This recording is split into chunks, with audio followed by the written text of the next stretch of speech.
Veo Radio pertenece al grupo Sentidos, que en estas horas cumple 7 años circulando por las redes sociales sentidos.com.ar, donde también estamos los días de sábados y domingos con 2 títulos nuestros, de nuestra producción: La alegoría de la caverna, sábados y domingos a la hora 14 con Lilian Galloso, y sábados y domingos a la hora 11 con Por Más Educación con Patricia Cariglino. Estamos de lunes a viernes a la hora 1 del mediodía, a la hora 13 por Sentidos, en su 7º año de circulación en las redes sociales, cuando Mañana, Tarde y Noche tiene un poco más de años, porque empezamos en febrero de 1984, buscando las coincidencias y contrastes. Veo Radio, estamos los martes a la hora 13, con repetición los sábados a la hora 10, por www.veoradio.com.ar y en nuestro sitio www.arturocavallo.com.ar.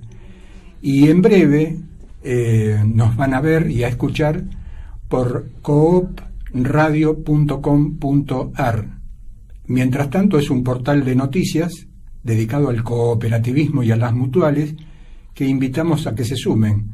Ya son miles los que nos están leyendo y escuchando, también aportando nuestros videos de programas. En el abrazo de hoy es un abrazo simultáneo con varias cosas, con historias de la Pampa. Este título es de el señor que está ahí, adusto. Como esto es televisión, pero también radio, hay que describir. Es Leonardo Castañino, es ingeniero civil, suele participar los martes y viernes en el programa Tiempo Nacional con Rubén Giovannini y Jorge Macri por la AM 650. Y además tiene su vida propia, pero bueno, escribe cosas como estas. ¿Cómo se te ocurrió escribir esto sobre el dulce de leche, Leonardo Castañino? Vamos a decir el título. ¿Quién inventó el dulce de leche?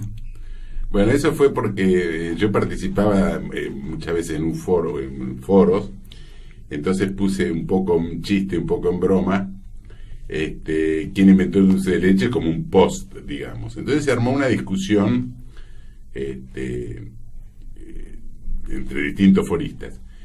Lo que pasa es que yo después no tenía la transcripción de eso, entonces se me ocurrió hacer un libro, tomar como excusa el primer post que yo había puesto, que realmente lo tenía, y después inventé los personajes. Entonces es como un foro, digamos, de internet, donde se discute sobre distintos aspectos.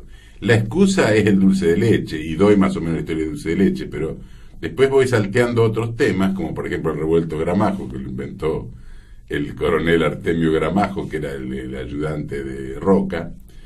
Digamos que es una historia en serio escrita en broma, con humor, digamos, ¿no? Pero te basás en datos históricos que son reales. Sí, claro. Es decir, enganchás la ficción. Voy enganchando, por ejemplo, la entrevista de Guayaquil entre San Martín y Bolívar. Yo digo que Bolívar trajo el dulce de leche venezolano que se llama manjar blanco, se llama.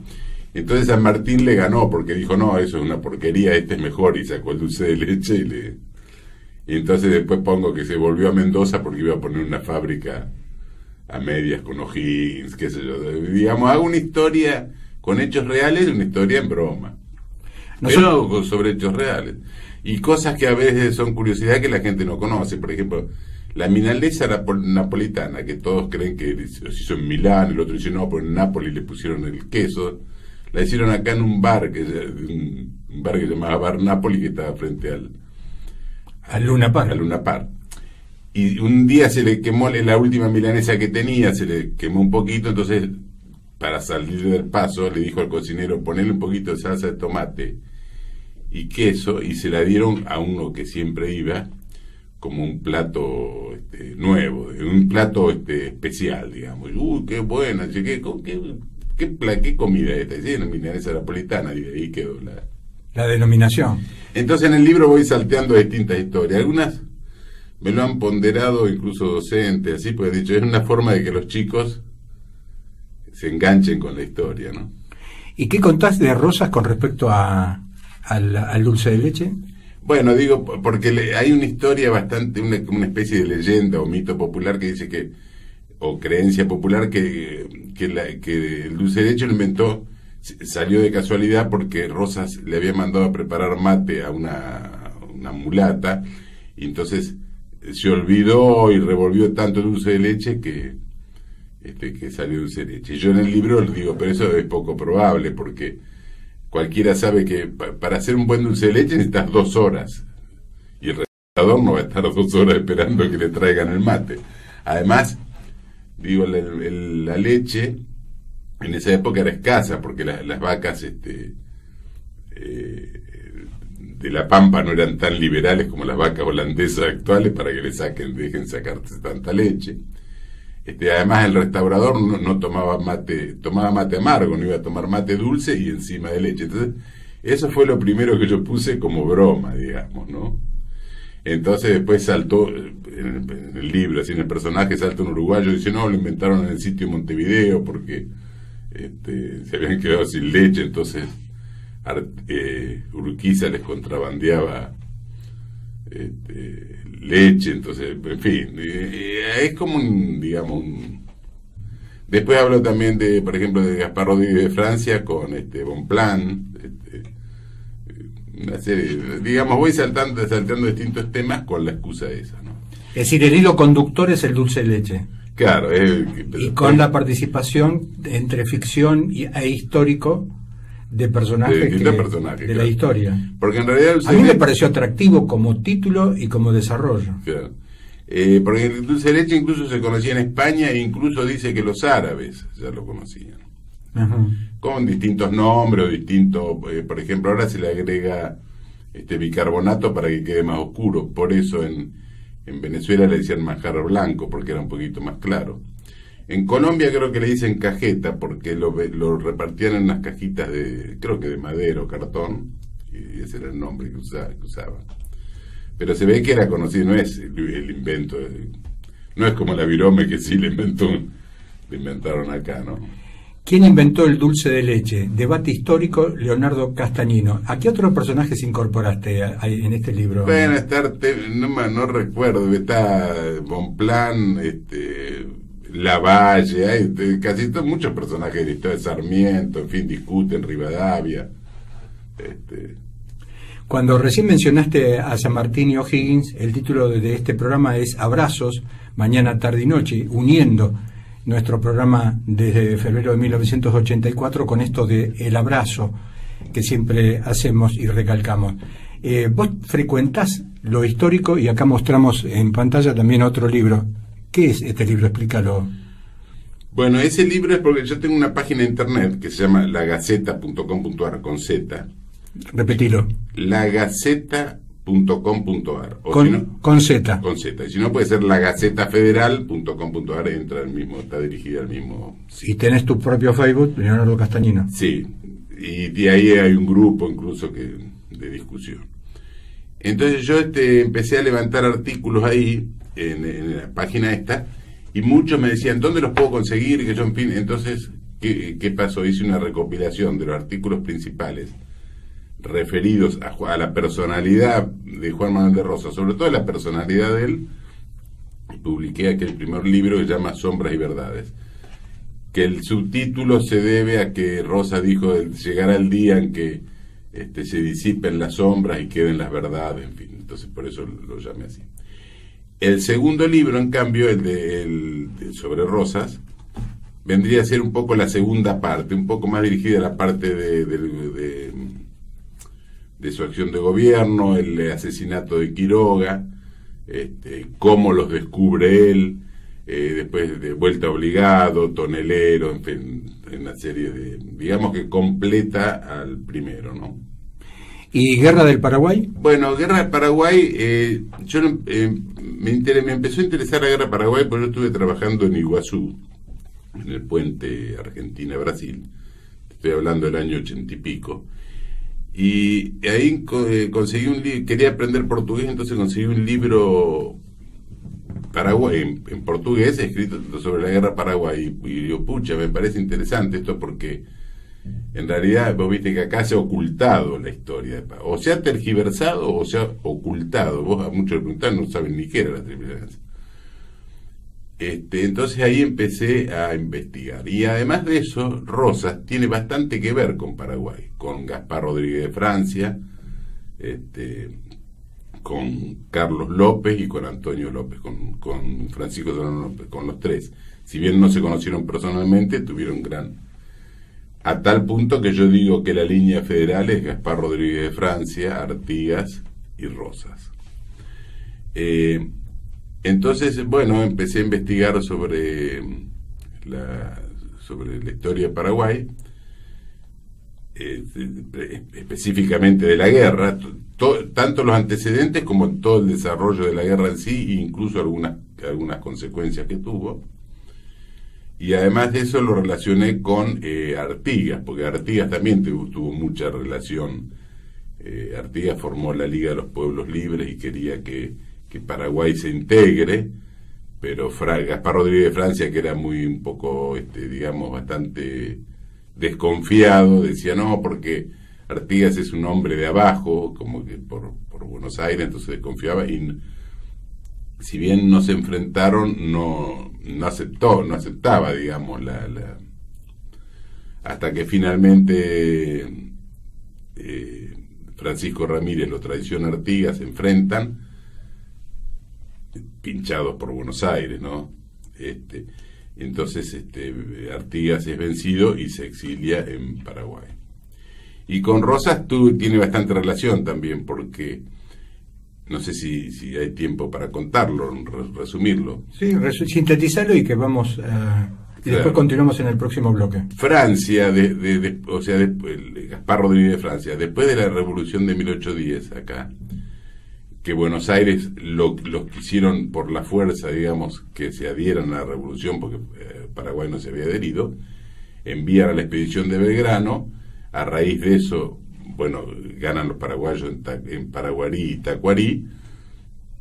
Entonces Velasco, que era el gobernador de Paraguay, es desplazado distinto que acá, porque lo que hicieron fue, lo hicieron gobernar, le obligaron a gobernar con una junta.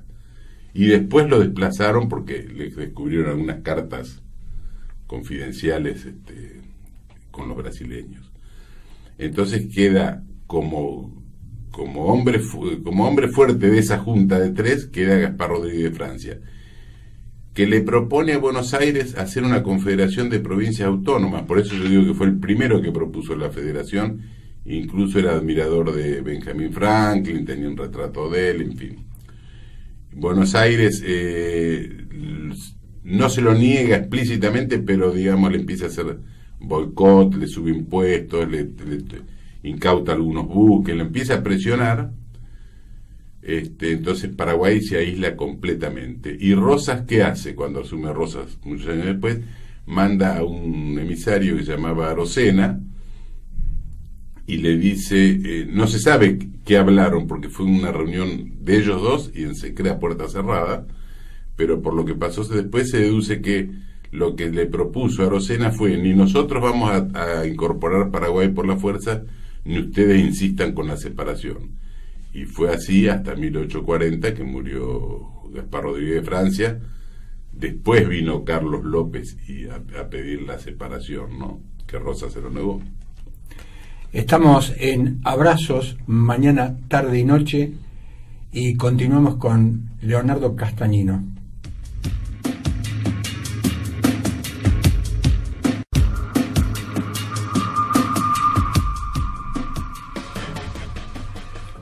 El autor de este texto, de este libro, ¿Quién inventó el dulce de leche?, que es el ingeniero Leonardo Castañino. Historias de la Pampa, otro libro de Leonardo Castañino.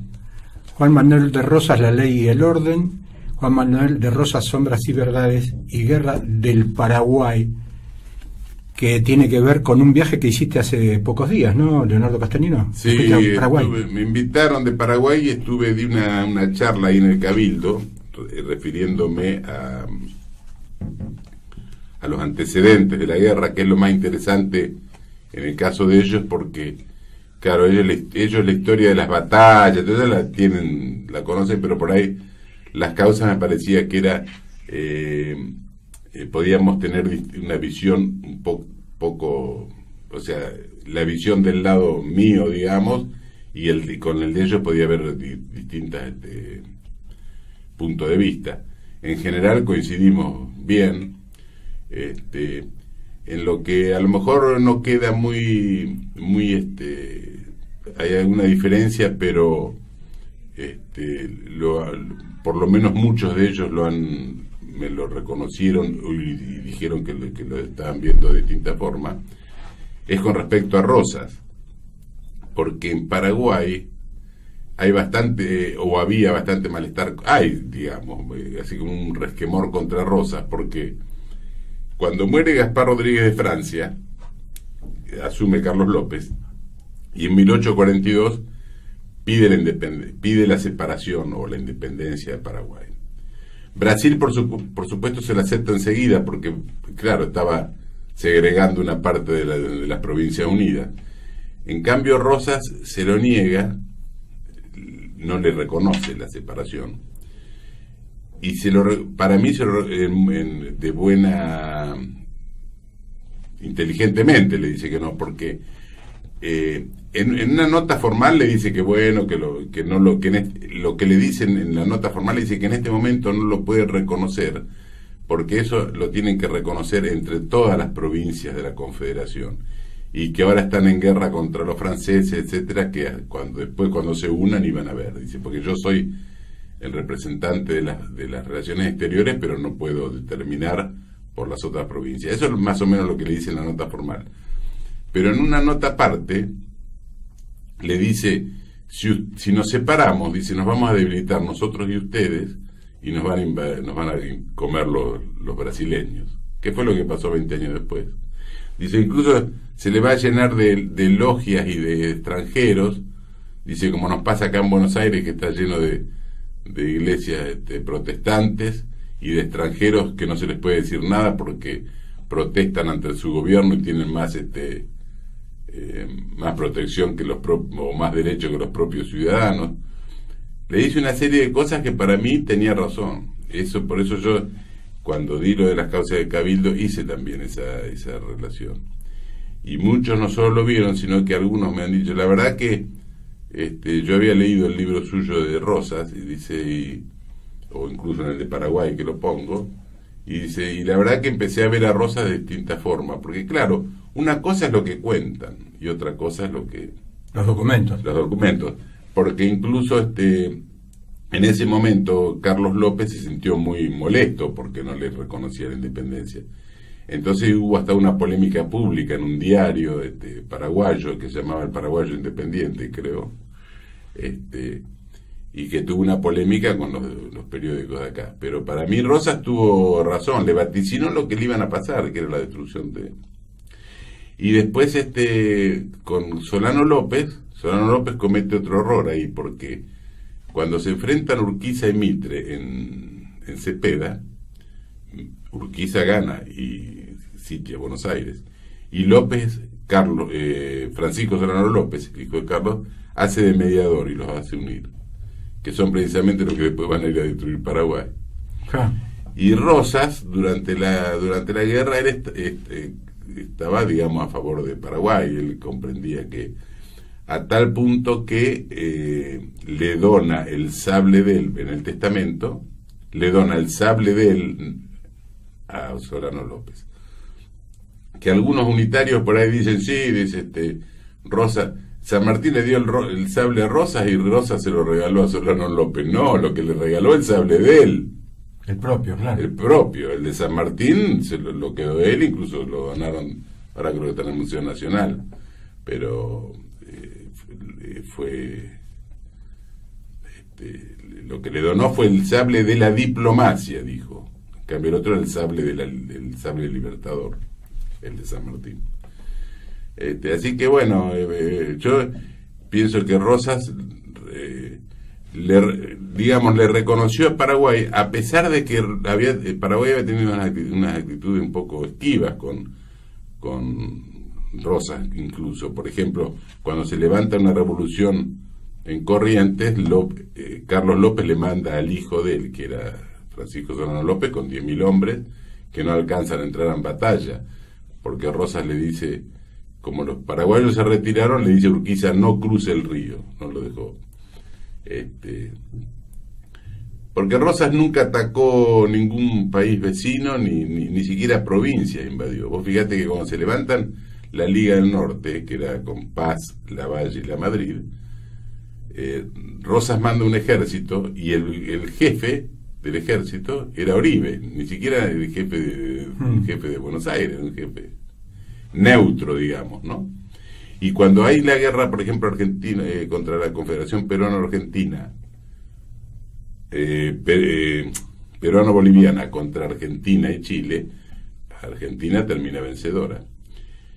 Entonces le proponen a algunos generales argentinos, le proponen a Rosas, dice, bueno, esta es la oportunidad de incorporar a Bolivia.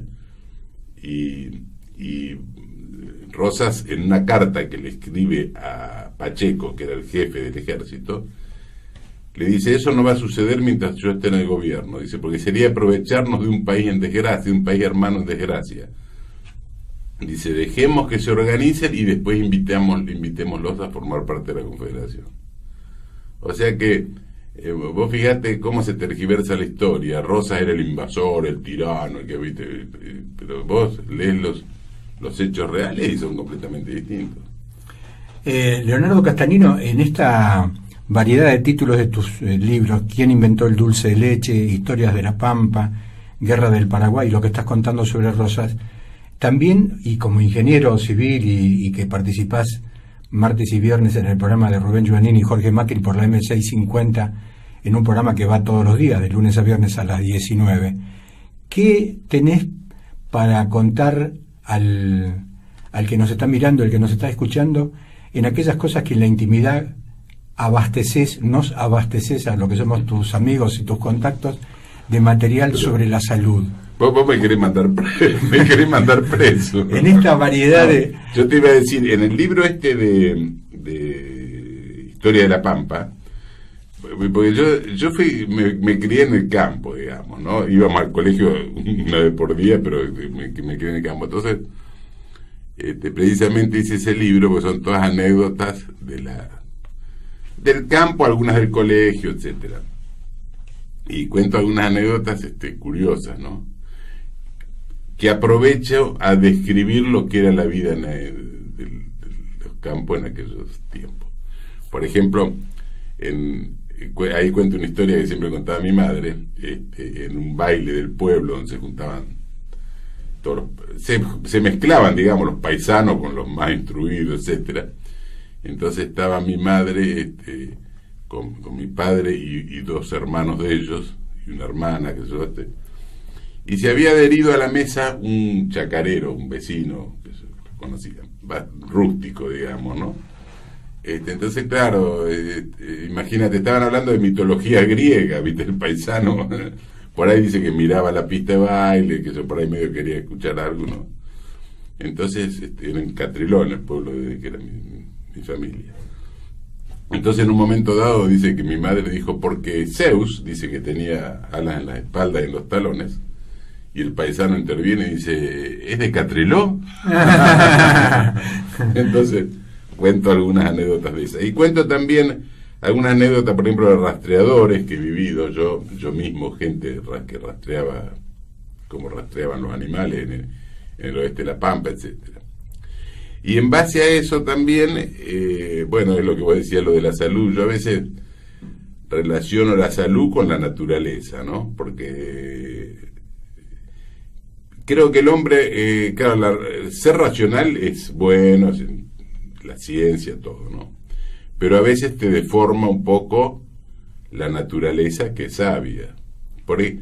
Yo, por ejemplo, siempre observaba, porque uno me decía, che, vos no tomás líquido durante la comida. Le digo, no, le digo, mira, naturalmente ya me sale, ¿no?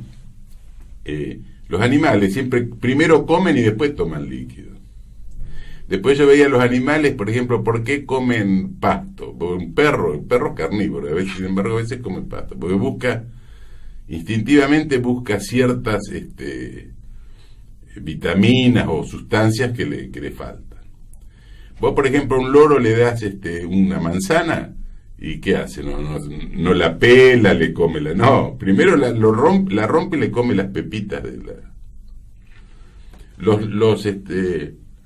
los cuervos, por ejemplo, agarran las nueces y las tiran al piso para romperle y se comen la nuez. No comen el fruto de afuera, comen la nuez. Y por ejemplo, un zorro o un perro agarra una liebre y no le come el lomo y los cuartos, tampoco lo asa, ¿no? Se lo come crudo. Y le comen los intestinos. ¿Por qué le comen los intestinos? Porque toda la parte interna, porque es donde está la mayor concentración de sustancias como vitaminas.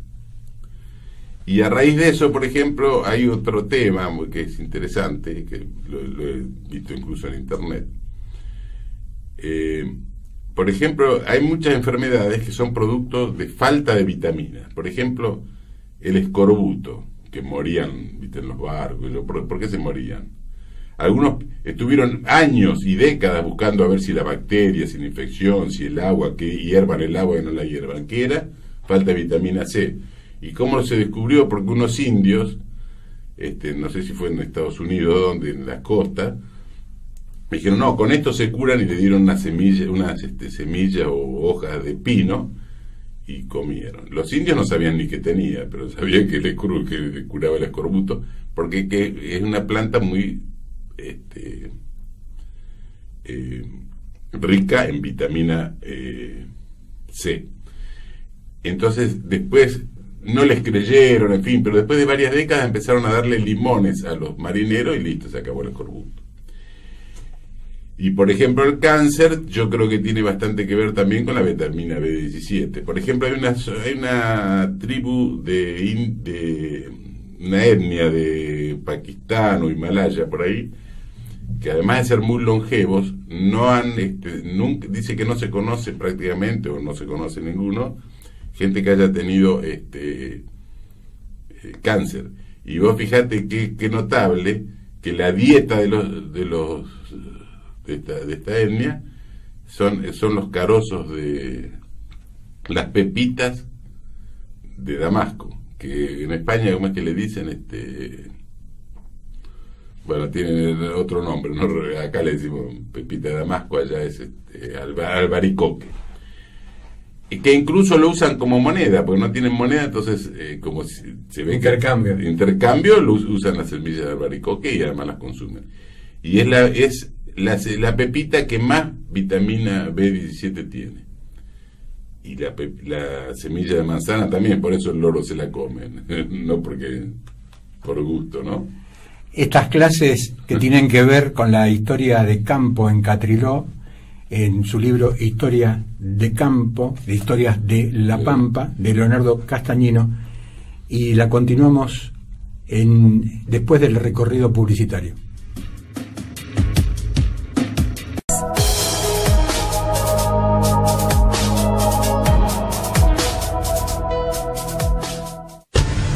Veo Radio.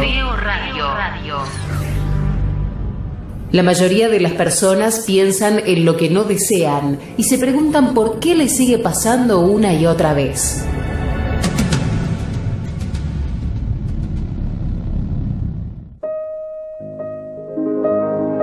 Abrazos de mi abrazoteca a cuenta de mayor cantidad, intentando emular respetuosamente el abrazo de los Andes entre el general San Martín y el general O'Higgins.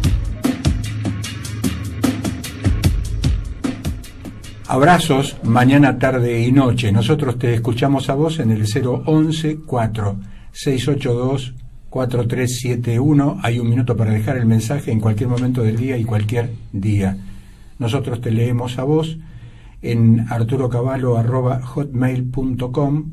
Todo lo que nos llega a la casilla de correo 30, sucursal Mataderos, 1440, Ciudad de Buenos Aires, y en nuestro Facebook, Arturo Cavallo Biografía, Arturo Cavallo, productor de radio y TV. Este programa tiene en la producción periodística a Hernán D'Angelo y nuestra ofrenda a la memoria de Florindo Galloso. Historias de la Pampa es lo que estábamos reflejando con Leonardo Castagnino, y cosas que tienen que ver con la salud y con la vida diaria. Decí tu Facebook. Gaceta. Bueno, el Facebook es Leonardo Castagnino, personal, y después como grupo está la Gaceta Federal. Con Z. Con Z, sí. Que y otras cosas que descubriste en el campo. Medicina. Bueno, ligado a la medicina, sí. Claro. Hay la verdad que mucho no me gusta hablar de esto porque van a decir, este es un curandero. Total, sos ingeniero civil. Sí, o que como es como ciudadano tenés ejercicio ilegal de la medicina. No, yo lo cuento como una cosa personal de algunas observaciones o cosas que he hecho e ido descubriendo. Hay muchas sobre la alimentación, hay bastante para hablar, ¿no? Hay otra cosa que yo incluso lo descubrí a raíz de un amigo mío que empezamos a comentar, que vive en Estados Unidos. Empezamos a hablar del MMS, que es el dióxido de cloro. Y bueno, me despertó curiosidad, empezamos a investigar, mi hijo incluso, yo tengo un hijo, Juan, que estudia ingeniería industrial. Empezamos a investigar y hasta que se nos ocurrió probarlo, ¿no? A ver cómo funciona. Entonces nos hicimos de los elementos, porque el dióxido de cloro se forma así, es clorito de sodio y se mezcla en partes iguales con un activador, que puede ser, por ejemplo, ácido cítrico, y con eso se forma dióxido de cloro, que es un gas. Entonces vos consumís eso y después hay una cuestión eléctrica. Primero te cuento lo que me pasó. Yo me comunicaba con este amigo mío en Estados Unidos por Facebook, por mail, y un día me sentí resfriado. Yo ya había comprado entonces me levanté muy resfriado y le escribí. Le digo, che, voy a probar el dióxido, para ver si me hace bien. Y digo, si mañana te contesto, que no me que reviví, que me resistí. Bueno, y tomé, y se me pasó en un día, se me pasó el resfrío, una cosa increíble. Entonces yo tomé 3 o 4 días más, digo, por las dudas. ¿Cómo lo tomabas? ¿Con el reactivador que contaste? Sí, con el activador. Después se le agrega un poco de agua y en internet hay información, ¿no? Después te cuento, si querés, cómo lo descubrieron. Sí. La cuestión que tuve algunos efectos colaterales. Por ejemplo, yo siempre tenía mucho dolor de cabeza, sobre todo a la noche, y era medio adicto al tetralgin, que es un analgésico. Y desde ese día digo, pucha, pero no me dolió más la cabeza, veo qué casualidad. Y lo he discutido incluso con algunos médicos o estudiantes de medicina. Dicen, no, ¿qué tiene que ver? Porque el dolor de cabeza. Bueno, si eso me cura la sinusitis, y la sinusitis es una de las causas de mi dolor de cabeza, listo, no me duele más la cabeza. Tampoco se me tapó más la nariz, etcétera. Y esto lo descubrió un ingeniero, precisamente norteamericano, que fue a buscar oro contratado a África, y llevó eso para potabilizar el agua. Entonces decía, pucha, estos tenían malaria y se compuso, el otro tenía parásito también. Entonces, aquellos que bebían esa agua. Claro, que él le ponía para potabilizar el agua y se curaban. Y según la explicación, porque eso después lo estudió Jim Humble, se llama el ingeniero, y además Andreas Kalker, que es un biólogo alemán, y después lo investigaron muchos. Y aparentemente lo que explican ellos es que es una cuestión eléctrica, digamos, ¿no? Que la química es electricidad, ¿viste? Los electrones, las cargas eléctricas. Entonces el dióxido de cloro, según explican ellos,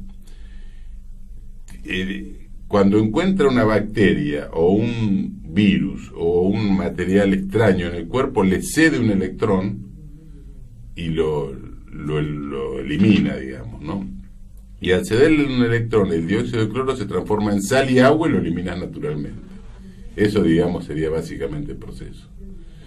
Y dicen que no, pero yo creo que funciona. A mí por lo menos me funcionó. Inclusive tengo una experiencia porque por ejemplo, hay médicos españoles que dice, si no hay acidez intercelular, no puede haber cáncer. Y eso es lo que hace el dióxido de cloro, saca la acidez. Con lo cual es un elemento para combatir el cáncer. Claro, porque ¿qué pasa?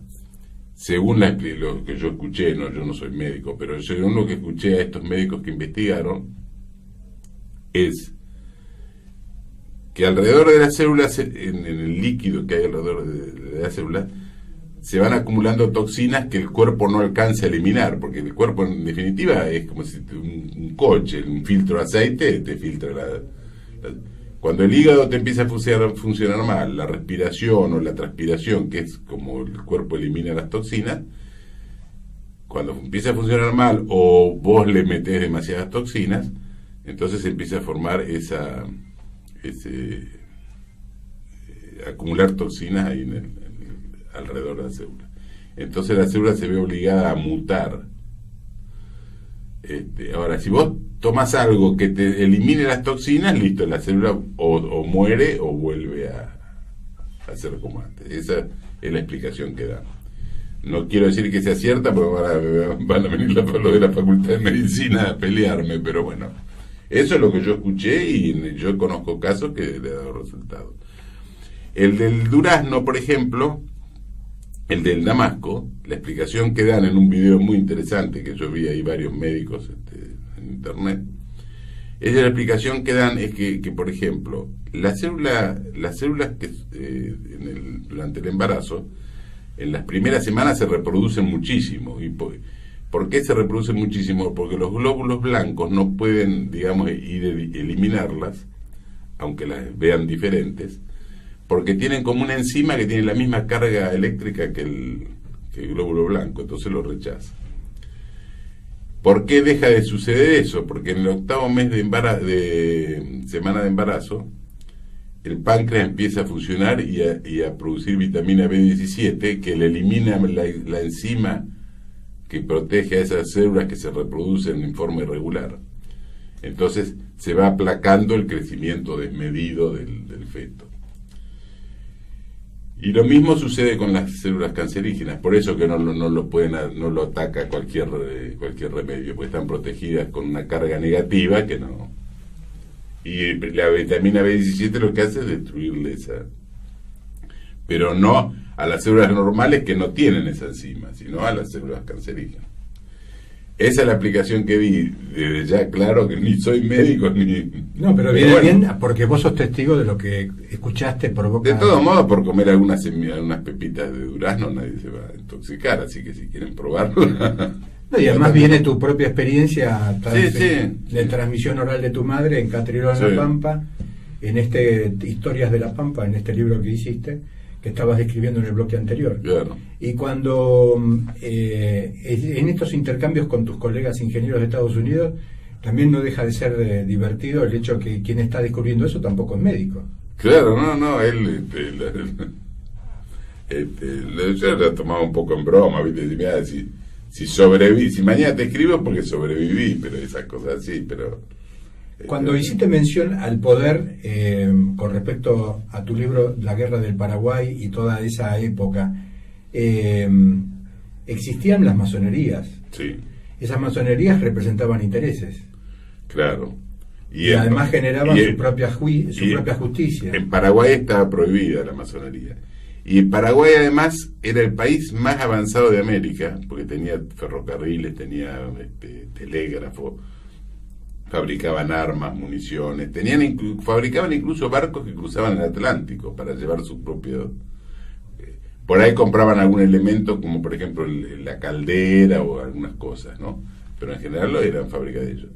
Y estaba prohibida la masonería. La primera logia masónica se creó cuando cayó al mes de haber caído Asunción, que fue más o menos lo que pasaba en Alemania, porque en Alemania estaba prohibida la masonería. Y además hay otra coincidencia, en Alemania habían derogado el patrón oro y lo cambiaron por el patrón trabajo, y en Paraguay era el único país de América que no tenía deuda. Entonces lo querían abrir el libre comercio, y eso lo confiesa el propio Mitre. Dice, no, nosotros después de la guerra, dijeron que en una polémica que tuvo con Gómez, dice, nosotros no nos confundamos, dice, nosotros no fuimos a Paraguay a sacar a López, fuimos a llevar el libre comercio. Incluso en una parte, también en otra parte dice, cuando nosotros nos cuando vuelvan nuestros guerreros con las banderas del libre comercio, etcétera, etcétera.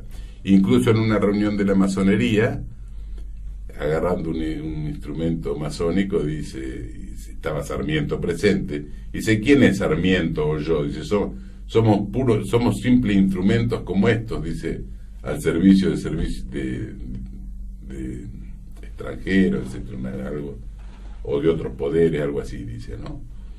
Pero cuando vos estás apuntando a ese tipo de mecanismo de prohibir la masonería, pero ¿no es un contrasentido si la masonería se consideraba invisible? Y bueno, pero sí, lo que... Porque después está la otra masonería, la pública, digamos, pero en esencia... Y yo creo que hay una masonería, yo no soy un experto en masonería, pienso que hay arriba de la masonería visible hay una que no, ni siquiera los mismos masones lo conocen, porque ¿qué pasa? Eso es como una pirámide. Claro. Y vos podés mirar al costado, pero no podés mirar para arriba, y el que está arriba sí puede mirar para todos lados. Y con tu antecedente del libro La Guerra del Paraguay, y que estás diciendo que en Paraguay no había masonería, ¿y el juego de la masonería en el resto de América, en esa época y, por ejemplo, en los últimos años? Bueno, yo, por ejemplo, hay un libro incluso, por ejemplo, de Alcibiades Lapas, que era masón, donde lo describía todo. Y incluso hay algunas controversias, por ejemplo, con respecto a San Martín, si era masón o no. Sí, que siempre se hablaba de la logia Lautaro. Sí, que algunos creen que la eulogia Lautaro era la madre de San Martín, dijo uno, ¿no? Pero hay bastante discusión, porque claro, los masones prefieren que San Martín sea masón. Claro, sumarlo a su fila. Sí, claro, llevan agua a su molino. A Rosas no, y a Quiroga, por ejemplo, tampoco, que por supuesto no eran. En cambio hay muchos católicos que dicen que no, que San Martín no era. Entonces hay como una discusión, que si el ataúd está fuera de los límites de la catedral, que si está inclinado, toda una serie. Yo no me puse a investigarlo, porque en definitiva si fue masón o no, qué sé yo. Por ejemplo, hay un historiador que se llama Zulé, que incluso escribieron a la logia masónica de, no sé si de Holanda, de Escocia, y los tipos dijeron que no tenían ningún San Martín escrito, asentado. Si lo hubieran tenido, no sé si tampoco si lo hubieran dicho. Claro. Si no formabas parte de... Hay algunas cosas que son medias confusas. Por ejemplo, San Martín se reunió con los de la logia de Cádiz, después estuvo en Londres, estuvo con Miranda, vino con Sapiola, con Alvear, que eran todos masones reconocidos. Así que yo no sé exactamente. Lo que me parecería es como que San Martín, porque la masonería enseguida aprobó la liberación de las repúblicas americanas del poder de España. Porque claro, a los ingleses les convenía, ellos abrían al libre comercio. Entonces, siendo una fuerza tan poderosa, San Martín creo que aprovechó eso para tener recursos o lo que sea. De hecho, acá estaba Pueyrredón, era masón, Sapiola, Rivadavia, el otro, Alvear, en fin. Ahora, después se disgustó con ellos por ciertas cosas, y yo creo que salió si es que era masón, salió. Entonces, por eso lo boicotearon tanto a San Martín, lo boicotearon durante toda la campaña de Chile. Y esto de meterte con Rosas, ¿tuviste que pagar costos en esto de humanizar a Rosas? Y bueno, lo que pasa es que hay gente, ¿sabes qué?, que discute la historia o quiere opinar de historia con muletilla. No, era un tirano, era esto, bueno, pero mostrame los hechos, a ver dónde, a quién. Por ejemplo, muchos se basan en Rivera Indarte. Rivera Indarte le pagaron un chelín por cada muerto que ponía en el libro ese Tabla de Sangre, que se lo pagó la Casa Lafón, que eran ingleses de Montevideo, y puso 380 muertos, porque algunos incluso se los tacharon porque el tipo estaba haciendo negocio con eso. En 5 años después de San Martín, de que sacaron a Rosas, murieron 5.000 fusilados hubo, y en el periodo de Rosas hubo 386 en los 20 años. Ahora, ¿quién era Rivera Indarte? Vicente Fidel López, que es un historiador que no es precisamente federal, que había sido compañero de Rivera Indarte, compañero de colegio, decía, si era lo peor del colegio, si se la pasaba haciendo chisme entre profesores y alumnos, dice, nosotros los corríamos a pedradas hasta el río. El mismo Vicente Fidel López lo dice. Ahora, en Buenos Aires hay una casa Rivera Indarte, una calle Rivera Indarte. En la altura de Flores. Claro, hay otra que Fructuoso Rivera, otro vendido. En cambio de Rosas, recién ahora se ha ido. Pero en la escuela siempre en el colegio siempre lo ocultaban, o si no era el tirano, el esto, el otro, no se podía hablar. Por eso yo cuando me cayó el primer libro de Rosas en la mano, que era un adolescente, digamos, digo, pucha, esto no es lo que nos han contado en la historia. Por eso me puse a investigarlo. Porque yo, además de ser curioso, por ahí observador, soy más amigo de la verdad que de la política, digamos, ¿no? ¿Cómo se consigue estos libros? Bueno, eso me pueden escribir a mail.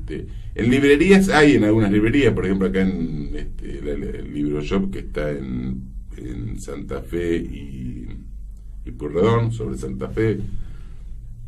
Después hay otro que es el Libro Cívico. Hay varias librerías.